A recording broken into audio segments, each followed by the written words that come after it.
আজকে মুরগিগুলোকে সবগুলোকেই নিচে ছেড়ে দিছি। আমি পুরো পুরো আমার বাড়িটাই জীবাণুনাশক করে নিয়েছি কালকে।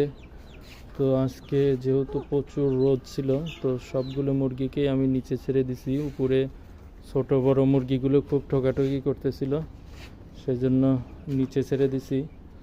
তো এই মুরগিগুলোর আমি সবগুলোর ঠোঁট কেটে দেব।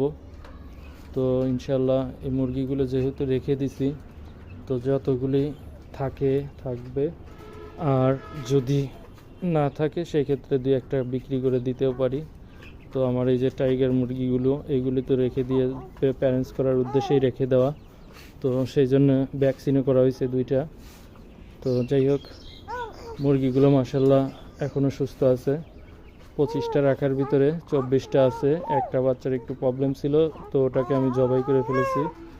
জবাই করে বলতে ওটাকে যাই হোক খাই নাই, বাট জবাই করে ওটা কুকুরকে দিয়ে দিছি আর কি। আর এমনি ইনশাল্লাহ 24টা মুরগি সুস্থ আছে। আর এই যে বড় মুরগিগুলো নিচ দিয়ে আছে, এগুলো মোটামুটি সুস্থ আছে। তো যাই হোক, তো বড় মুরগিগুলো সেল করে দিতে পারি।